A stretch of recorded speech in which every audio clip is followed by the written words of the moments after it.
أعوذ بالله من الشيطان الرجيم بسم الله الرحمن الرحيم يا أيها الذين آمنوا أنفقوا من طيبات ما كسبتم ومما أخرجنا لكم من الأرض ولا تيمموا الخبيث منه تنفقون ولستم بآخذيه إلا أن تغمضوا فيه واعلموا أن الله غني حميد الشيطان يعدكم الفقر ويأمركم بالفحشاء والله يعدكم مغفرة منه وفضلا والله واسع عليم يؤتي الحكمة من يشاء ومن يؤت الحكمة فقد أوتي خيرا كثيرا وما يذكر إلا أولو الألباب وما أنفقتم من نفقة أو نذرتم من نذر فإن الله يعلمه وما للظالمين من انصار صدق اللہ العظیم۔ اے ایمان والو، نیک کام میں خرچ کیا کرو، عمدہ چیز کو اپنی کمائی میں سے اور اس میں سے جو کہ ہم نے تمہارے لیے زمین سے پیدا کی ہے، اور ردی ناکارہ چیز کی طرف نیت مت لے جایا کرو کہ اس میں سے خرچ کرو، جبکہ تم خود کبھی اس کو لینے والے نہیں ہوتے، ہاں مگر چشم پوشی کر جاؤ تو اور بات ہے، اور یقین رکھو کہ اللہ تعالیٰ کسی کے محتاج نہیں، وہ تعریف کے لائق ہیں۔ شیطان تم کو محتاجی سے ڈراتا ہے، اور دوسرا ترجمہ ہے کہ شیطان تم کو بخیلی سے ڈراتا ہے، یعنی خرچ کرو گے تو مفلس بن جاؤ گے، یہ ترجمہ کیا گیا ہے۔ اور ایک ترجمہ یہ کیا گیا ہے شیطان تم کو بے حیائی کی باتوں کی طرف بلاتا ہے، وَيَأْمُرُكُمْ بِالْفَحْشَاءِ، اور تم کو بری بات یعنی بخل کا مشورہ دیتا ہے، اور اللہ تم سے وعدہ کرتا ہے اپنی طرف سے گناہ معاف کر دینے کا اور زیادہ دینے کا، اور اللہ تعالی وسعت والے ہیں، خوب جاننے والے ہیں۔ دین کی فہم، حکمت کا ترجمہ، دین کی فہم جس کو چاہتے ہیں اسی کو دیتے ہیں، دین کی فہم اور دین کی سمجھ وہ جس کو چاہتے ہیں دے دیتے ہیں۔ اور سچ تو یہ ہے کہ جس کو دین کی فہم مل جائے اس کو بڑی خیر کی چیز مل گئی، اور نصیحت وہی لوگ قبول کرتے ہیں جو عقل والے ہیں، یعنی جو عقل رکھتے ہیں۔ اور جو کچھ خیرات تم خرچ کرو گے یا تم کوئی منت مانو گے تو یقینی بات یہ ہے کہ اللہ تعالیٰ اس کو جانتے ہیں، اور ظالموں کے لیے کوئی مدد کرنے والے نہیں ہوں گے۔ ان آیات کریمہ میں حق تعالی شانہ صدقہ قبول ہونے کے لیے بتلاتے ہیں کہ مال حلال کمائی کا ہونا چاہیے۔ حدیث شریف میں آیا لا يقبل اللہ صلاة بغیر طہور ولا صدقة من غلول، تو مال حلال کمائی کا ہو، حرام کا مال اور شبہ کا مال نہ ہو، اچھی سے اچھی چیز اللہ کے راستے میں دینی چاہیے۔ بری چیز بگڑ گئی ہو، خراب ہونے کے قریب ہو، کوئی استعمال کرنے کے قابل نہ ہو، اس کو خیرات میں نہیں دینا چاہیے۔ اگر کوئی ایسی ویسی چیز تم کو دے تو تمہارا تو جی نہیں چاہتا، کبھی کبھی شرما شرمی میں لے لیتے ہو، خوشی سے تو کوئی نہیں لیتا، تو جب تم خود اپنے لیے پسند نہیں کرتے تو دوسروں کو ایسی چیز کیوں دیتے ہو؟ اور یہ بھی یاد رکھو کہ اللہ کو تمہارے صدقوں کی کوئی ضرورت نہیں ہے، وہ ڈائریکٹ بھی غریبوں کو دے سکتا ہے، لیکن تمہاری سعادت مندی ہے کہ وہ تم کو واسطہ بناتا ہے۔ اگر بہتر سے بہتر چیز دل کے شوق اور محبت سے دو گے تو اس کو پسند آئے گا۔ گویا ان آیات کریمہ میں حق تعالی شانہ فرماتے ہیں کہ تم اپنے اچھے مال کو غریبوں کے پیچھے لگاؤ، تم برا مال، گندا مال، ردی مال مت دیا کرو۔ اور اسی طرح آگے بہترین بات فرماتے ہیں کہ اگر خیرات کرو گے تو دل میں یہ نہیں آنا چاہیے کہ میں مفلس ہو جاؤں گا، میں غریب ہو جاؤں گا، میرے مال میں کمی ہو جائے گی۔ اللہ تاکید کر رہے ہیں کہ ہمت ہونی چاہیے، دل گردہ ہونا چاہیے کہ میں اللہ کے راستے میں خرچ کرتا ہوں، وہ مجھ کو بہت زیادہ دے گا۔ لہذا وعدہ الہی سے اعراض نہ کرے۔ شیطان تو یہی کرے گا کہ طبیعت میں میلان اور اپنے مال پر اعتماد پیدا کرے گا۔ کہ شیطان کی طرف سے مضمون دل میں آتا ہے تو یہ نہ سمجھے کہ شیطان کی تو ہم نے کبھی صورت بھی نہیں دیکھی، حکم کرنا تو درکنار۔ اگر یہ خیال آوے کہ صدقہ خیرات سے گناہ بخشے جائیں گے اور مال میں بھی ترقی اور برکت ہوگی تو جان لو کہ یہ خیال اللہ کی طرف سے ہے۔ تو یہاں دو باتیں ہیں، الشیطان یعیدکم اور اللہ یعیدکم۔ اس کو مشکات شریف میں وارد شدہ روایت سے سمجھو کہ ان للملک لمتن وللشیطان لمتن۔ تو شیطان دل میں ڈالتا ہے، تو اگر مال کی طرف کا میلان ہو اور ہمت نہ ہو رہی ہو، مال خرچ کرنے کے لیے طبیعت نہ چاہتی ہو، غریبی اور فقیری کا ڈر ہو، تو سمجھ لو کہ شیطان کی طرف سے مضمون دل میں آ رہا ہے۔ اور اگر طبیعت آمادہ ہو رہی ہو، گناہ کے معاف کیے جانے کی رغبت و تمنا ہو، اور مال بڑھنے کا یقین آ رہا ہو، مال میں ترقی اور برکت کا خیال آ رہا ہو، تو سمجھ لو کہ یہ اللہ کی طرف سے مضمون دل میں آ رہا ہے۔ اللہ کا شکر کرے، اللہ کے خزانے میں کوئی کمی نہیں۔ اور اس طریقے کے خیالات، اللہ کی طرف سے ایسے مضامین کا آنا، یہ ہے یؤتی الحکمت من یشاء کا مطلب۔ ورنہ حکمت کی باتیں دل میں نہیں آیا کرتی۔ فرماتے ہیں اے ایمان والو، اپنی پاکیزہ کمائی میں سے اللہ کے راستے میں خرچ کرو، عمدہ چیزیں، کھری چیزیں۔ ابن مسعود رضی اللہ تعالیٰ عنہ طیبات کی تفسیر حلال چیزوں سے کرتے ہیں۔ ابن مسعود فرماتے ہیں کہ حضور اکرم صلی اللہ علیہ وسلم نے ارشاد فرمایا کہ جو بندہ حرام مال کما کر اس میں سے خیر خیرات کرتا ہے، اس کی خیرات قبول نہیں ہوتی، نہ حرام مال خرچ کرنے میں برکت ہوتی ہے، اور جو کچھ اپنے پیچھے چھوڑ جاتا ہے وہ دوزخ تک جانے کا اس کے لیے سامان ہو جاتا ہے۔ وہ برے عذاب کو بری کمائی کی خیرات سے مٹا نہیں سکتا، بلکہ برے کو بھلے سے مٹا سکتا ہے۔ ناپاک سے ناپاک چیز دور نہیں ہوتی۔ یہاں یہ جو آیا وَمِمَّا أَخْرَجْنَا لَكُم مِّنَ الْأَرْضِ، بِإِجْمَاعِ علماء اور جمہور اہل سنت اس سے استدلال کرتے ہیں کہ منقول اور غیر منقول چیزوں پر بشرطے کہ وہ تجارت کی ہو زکوٰۃ واجب ہے۔ میں نے قید بڑھائی بشرطے کہ تجارت کی ہو۔ مال زکوٰۃ کا نامی ہونا شرط ہے، اور سامان میں تجارت کی نیت کے بغیر نمو ہو ہی نہیں سکتا۔ ابن عمر فرماتے ہیں کہ سامان پر زکوٰۃ واجب نہیں ہے الا یہ کہ وہ سامان تجارت کے لیے ہو۔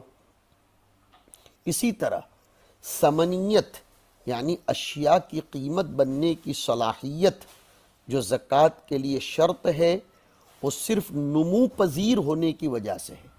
اور زمین سے جو چیزیں اگتی ہیں، برآمد ہوتی ہیں، وہ تو سراسر نمو ہی نمو ہے۔ اس لیے غلہ، پھل، اناج وغیرہ کی زکوٰۃ کے لیے علماء کرام کا اتفاق ہے کہ حولان حول شرط نہیں ہے۔ حالانکہ یہ چیزیں نقود میں سے نہیں ہیں، پھر کوئی وجہ نہیں کہ معدنی اشیاء کی زکوٰۃ کے لیے ان کا نقدی ہونا یعنی قیمت بننے کی صلاحیت رکھنا ضروری قرار دیا جائے۔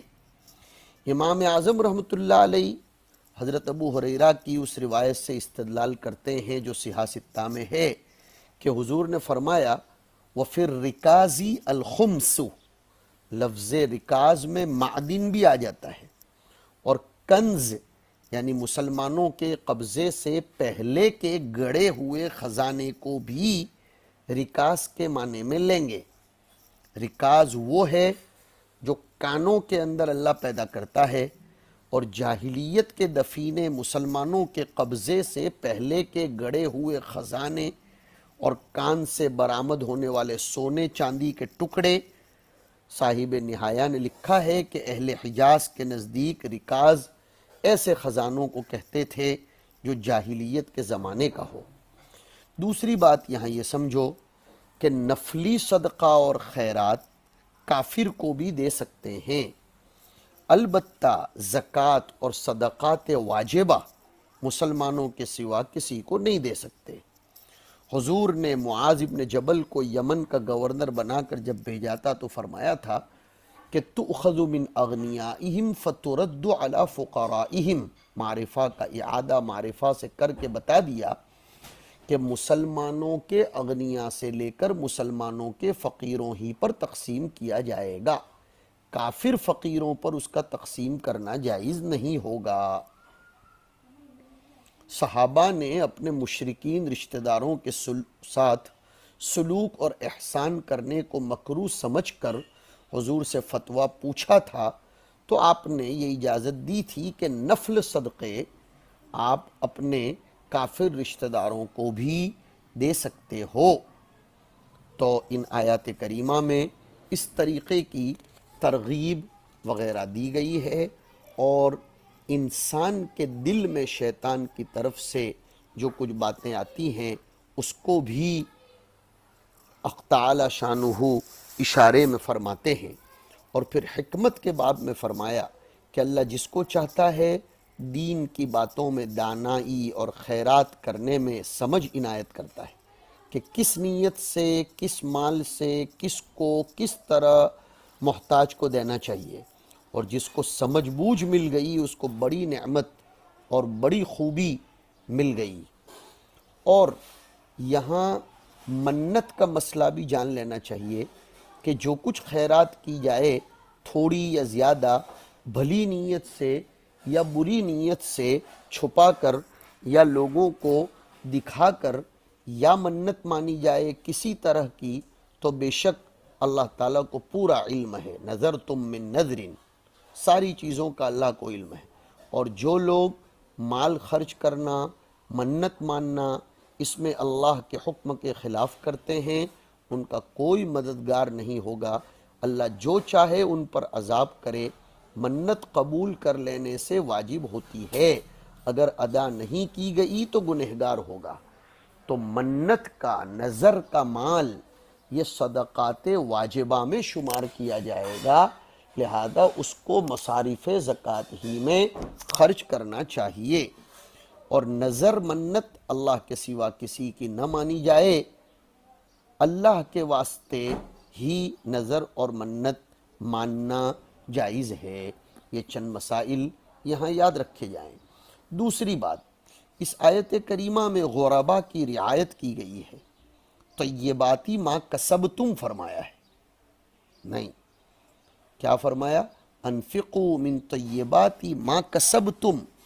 اگر یہ نہ فرماتے بلکہ انفقوا من طیبات مطلقاً فرماتے، ما کسبتم نہ فرماتے، تو غربا کو فکر ہوتی کہ ہمارے پاس تو جتنا جو کچھ ہے امیروں کی نظروں میں تو سب ہیچ ہے، تو طیبات کاملہ ہم کہاں سے لائیں؟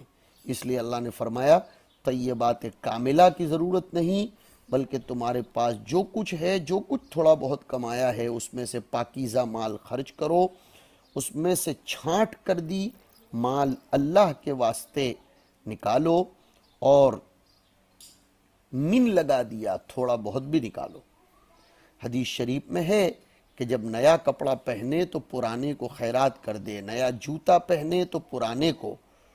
تو اب سوال یہ پیدا ہوتا ہے کہ ردی مال صدقہ کیا جا رہا ہے کہ نیا آیا تو پرانا دے دو، تو پھر یہاں تو یوں آیا کہ طیبات دو، تو حدیث کا مطلب یہ ہوگا کہ پرانے کپڑے اور جوتے کو اللہ کے نام پر ثواب کی نیت سے نہ دیں، اعانت غریب کی نیت سے صدقہ کر دیا جائے، معاملہ ختم ہو جائے گا۔ اعانت غریب کے سوا کوئی اور قصد نہ کرو۔ یا دوسرا جواب یہ دیں گے کہ پرانا ہو مگر اتنا گھٹیا نہ ہو کہ وہ کسی کے کام ہی نہ آئے، صرف دینے کے نام سے ہو، نہیں تو بہرحال اللہ تم کو ثواب بھی دے دیں، یہ الگ بات ہے، لیکن تم اعانت غریب کی نیت کرو۔ اور میں نے جو ذکر کیا کہ اتنا پرانا جو ردی کے درجے تک پہنچا ہو وہ مت دو۔ بہرحال بر اور کامل درجے کی نیکی کے لیے احب الاشیاء کا انفاق ضروری نہیں ہے۔ حضرت ابو طلحہ کا احب الاشیاء کا خرچ کرنا تو اس غرض سے تھا کہ وہ خیر کامل کے قصد سے انفاق اعلیٰ کرنا چاہتے تھے۔ حضرات صحابہ کی تو یہی شان تھی نا کہ وہ ہر کام میں اعلیٰ درجے کا قصد کرتے تھے۔ دوسرا، نص میں بھی ایک قرینہ موجود ہے، اس سے معلوم ہوتا ہے کہ حصول بر کے لیے احب الاشیاء کا خرچ ضروری نہیں ہے، اور وہ ہے قرینہ وما تنفقوا من خیر فإن اللہ بہ علیم۔ من احب الاشیاء کہاں فرمایا؟ تو انفاق پر اگر وہ خیر ہو ثواب مل جائے گا، تو خیر میں احبیت ہونا یہ ضروری نہیں ہے، درجات ہیں، اس سے کسی کو انکار بھی نہیں ہے۔ وَمَن يُؤْتَ الْحِكْمَةَ فَقَدْ أُوتِيَ خَيْرًا كَثِيرًا، اللہ فرماتے ہیں جو شخص حکمت یعنی علم دین اس کو عطا کی جائے تو اس کو خیر کثیر مل گئی۔ یؤت الحکمت فرمایا، یہ نہیں فرمایا کہ من تعلم الحکمت یا من حصل الحکمت، بلکہ کیا فرمایا؟ یؤت الحکمت۔ یہ رمز ہے اس میں کہ کہیں طالب علم اور محصل کو زعم، عجب اور ناز نہ آ جائے کہ میں نے اپنی فطانت و ذہانت و محنت سے علم حاصل کیا ہے۔ یؤت فرمایا کہ یہ موہبت خداوندی ہے۔